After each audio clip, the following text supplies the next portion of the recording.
नमस्कार।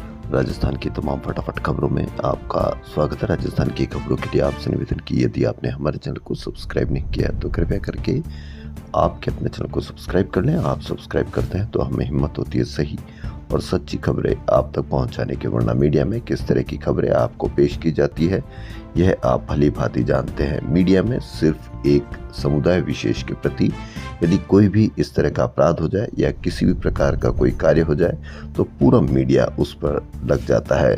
जबकि आपका बच्चा बेरोजगार है, महंगाई है, महंगी शिक्षा है, लेकिन उस पर कहीं पर भी कोई खबर नहीं। मणिपुर कितने समय से एक संकट के दौर से गुजर रहा है, लेकिन उसकी कहीं पर भी कोई खबर नहीं। तो क्या है आज की वो बड़ी खबरें? हीट वेव के असर से तप आ रही भीषण गर्मी से थोड़ी राहत मिली है।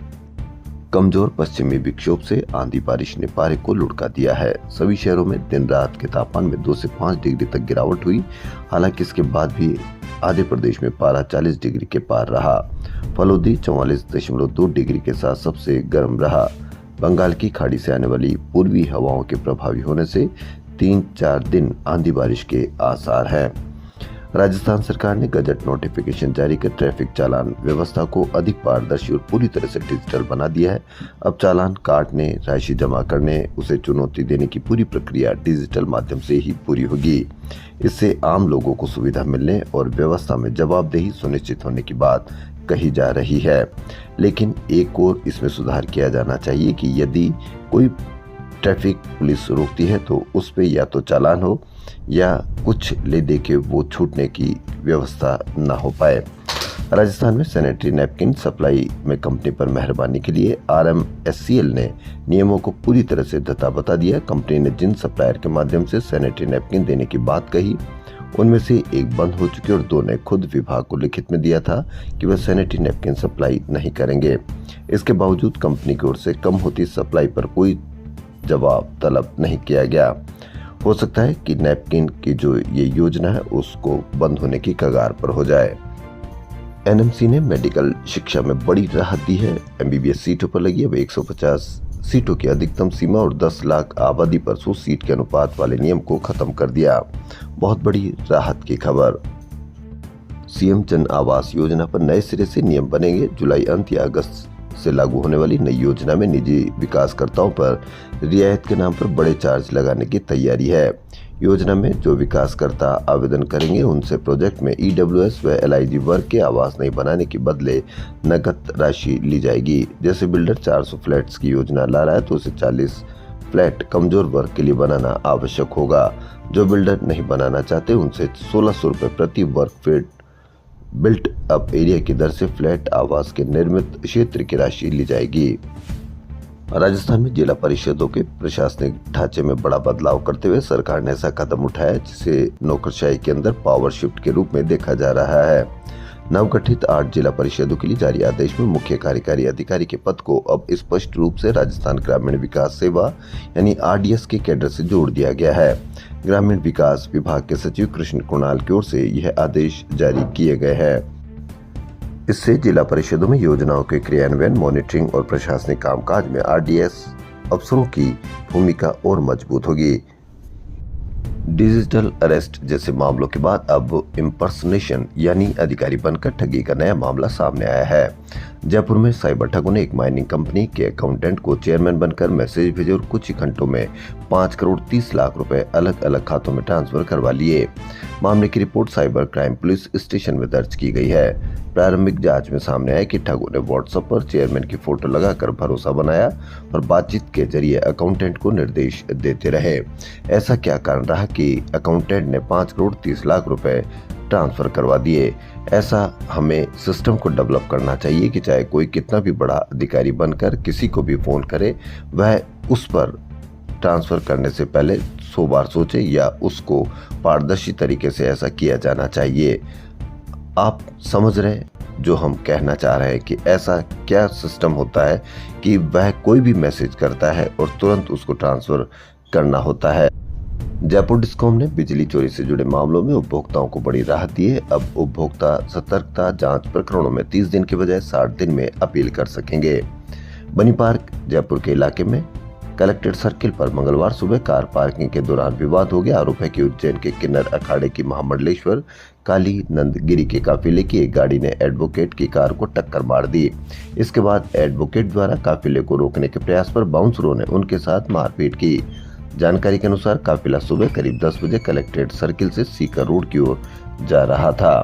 उसी दौरान एडवोकेट कुणाल शर्मा अपनी कार पार्क कर रहे थे, तभी काफिले की गाड़ी ने उनकी कार को टक्कर मारी और आगे बढ़ गई। एडवोकेट ने पीछा कर चिंकारा कैंटीन वाले सिग्नल पर काफिले को रोकने का प्रयास किया, जहां काफिले में शामिल बाउंसरों और साथ मौजूद लोगों ने उनके साथ मारपीट की। यानी गाड़ी को टक्कर भी मारेंगे, यदि किसी ने रोकने का प्रयास किया तो उनके साथ मारपीट भी करेंगे। बिल्कुल देश आजादी की ओर बढ़ गया है, जहां किसी को कानून का कोई डर नहीं। इंटरनेशनल डांस डे पर आज जवाहर कला केंद्र जयपुर में सांस्कृतिक संध्या का आयोजन किया जाएगा। यह आयोजन Agarwal education cultural and welfare society की ओर से होगा। आरपीएससी असिस्टेंट प्रोफेसर भर्ती 4 साल से कोर्ट केसों में उलझी है। चिकित्सा शिक्षा विभाग के लिए 27 नवंबर 2021 को असिस्टेंट प्रोफेसर के 337 पदों पर भर्ती निकाली थी। जयपुर शहर में ई रिक्शा के संचालन को व्यवस्थित और सुरक्षित बनाने के लिए प्रशासन नई व्यवस्था लागू करने जा रहा है। शहर को 7 जोन में बांटकर रंग व क्षमता पहले तय की जा रही है। चयन प्रक्रिया पूरी प्रक्रिया ऑनलाइन और पहले आओ पहले पाओ आधार पर जारी की जाएगी। जयपुर क्षेत्र में होने जा रहे 2 बाल विवाह को रालसा टीम और प्रशासन ने ऐन वक्त पर रोक दिया। 29 अप्रैल को गोपालगढ़ की 5 और 8 साल की 2 नाबालिग बच्चियों की शादी सरचोली निवासी 9 और 11 साल के बच्चों से कराई जानी थी। परिजनों को शादी रुकने का डर था, इसलिए एक दिन पहले ही फेरे कराने की तैयारी कर ली, लेकिन रालसा टीम पहुंच गई। फेरे से पहले मजिस्ट्रेट ने रोक लगा दी। शिक्षा विभाग में डेपुटेशन पर गए कर्मचारियों के मूल पदस्थापन पर नहीं लौटने के मामलों में अब सख्ती शुरू हो गई है। विभाग ने ऐसे कर्मचारियों के खिलाफ कार्रवाई प्रारंभ कर दी है। एक अनुमान के अनुसार प्रदेश में 3000 से अधिक कर्मचारी डेपुटेशन पर है। जयपुर में राज्य कर्मचारी महासंघ एकीकृत के प्रतिनिधिमंडल ने अतिरिक्त मुख्य सचिव अखिल अरोड़ा को ज्ञापन सौंपकर आरजीएचएस योजना के तहत निःशुल्क स्वास्थ्य सुरक्षा सेवाएं तुरंत सुचारू करने की मांग रखी। महासंघ के प्रदेश महामंत्री जगेश्वर शर्मा ने कहा कि महीनों से अधिकृत फार्मेसियों से दवाई मिलना बंद होने और जयपुर सहित प्रदेश में अधिकृत निजी अस्पतालों द्वारा ओपीडी व परामर्श रोकने से संकट गहरा गया है, लेकिन कहीं से भी कोई आवाज नहीं, कहीं से भी कोई मीडिया पर परिचर्चा नहीं। पिछली अशोक गहलोत सरकार के समय घटा मानेसर घटनाक्रम फिर गर्मा गया है। 2 दिन से सियासत की सुर्खियों में सिर्फ मानेसर की चर्चा है। बीजेपी के प्रदेश प्रभारी राधा मोहन दास अग्रवाल की टोंक विधायक सचिन पायलट पर टिप्पणी के बाद एक तरफ पूर्व सीएम अशोक गहलोत ने भाजपा पर पलटवार किया, तो वहीं दूसरी तरफ पूरी कांग्रेस सचिन पायलट के साथ खड़ी हो गई। पीसीसी चीफ गोविंद सिंह डोटासरा, नेता प्रतिपक्ष टीकाराम जूली, हरीश चौधरी, प्रहलाद गुंजल, गिरिराज अग्रवाल, राखी गौतम सहित तमाम नेताओं ने अग्रवाल से माफी मांगने की बात कही। टोंक सहित कई जगह अग्रवाल का पुतला भी फूंका गया। पुतले की शव यात्रा निकाली गई। गौरतलब है कि टोंक में भाजपा के कार्यक्रम में राधा मोहन अग्रवाल ने सचिन पायलट को बहरूपिया व बाहरी कहते हुए सवाल उठाया था कि उनकी एक टांग टोंक में और दूसरी कहां रहती है। इसी पर बवाल मचा हुआ है। 2 दिन से चल रही जुबानी जंग पर पायलट ने मुस्कुराते हुए कहा कि अग्रवाल से पहले कभी मेरी मुलाकात नहीं हुई, पता नहीं वह मुझसे इतना विशेष प्रेम क्यों रखते हैं। अगर वह मुझे कहीं मिल गए तो मैं उनसे जरूर पूछूंगा कि आखिर बात क्या है। बोले, संगठन का काम करना और अपनी बात रखना ठीक है, लेकिन राजनीति में मर्यादा का होना अनिवार्य है। टीका टिप्पणी का एक स्तर होना चाहिए। कीचड़ उछालने से किसी का भला नहीं होगा। वहीं नेता प्रतिपक्ष टीकाराम जूली बोले, पायलट पर टिप्पणी अशोभनीय, निंदनीय, घटिया राजनीतिक स्तर को दर्शाने वाली है। कांग्रेस प्रदेश अध्यक्ष गोविंद सिंह डोटासरा ने कहा कि पायलट के लिए अशोभनीय टिप्पणी भाजपा की गिरती सियासी संस्कृति का उदाहरण है। राजनीति में विरोध हो सकता है, वैमनस्य नहीं। वहीं एमपी के प्रभारी हरीश चौधरी, प्रहलाद गुंजल सहित चीफ गिरिराज अग्रवाल, राखी गौतम ने टिप्पणी के लिए माफी मांगने की मांग की। मुख्यमंत्री प्रहलाद शर्मा ने भाजपा के पदाधिकारियों को नसीहत देते हुए कहा कि कुछ कार्यकर्ता हर जगह कहते हैं कि हमारा काम नहीं हो रहा, लेकिन जहां समाधान हो वहां मन की बात कहनी चाहिए। जहां समाधान नहीं हो वहां कहने का कोई लाभ नहीं। ऐसी बातें 50 जगह कहने से माहौल खराब होता है। जनता के बीच किस तरह का वातावरण बनाना है, यह हमें तय करना है। मुख्यमंत्री ने मंगलवार को भाजपा प्रदेश कार्यालय में पंडित दीनदयाल उपाध्याय प्रशिक्षण महाअभियान 2026 के समारोह में यह बात कही।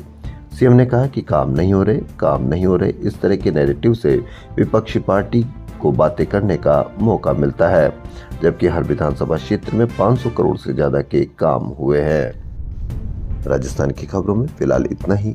यदि आपको राजस्थान की खबरें पसंद आ रही तो आपके अपने चैनल को सब्सक्राइब कर लें। धन्यवाद।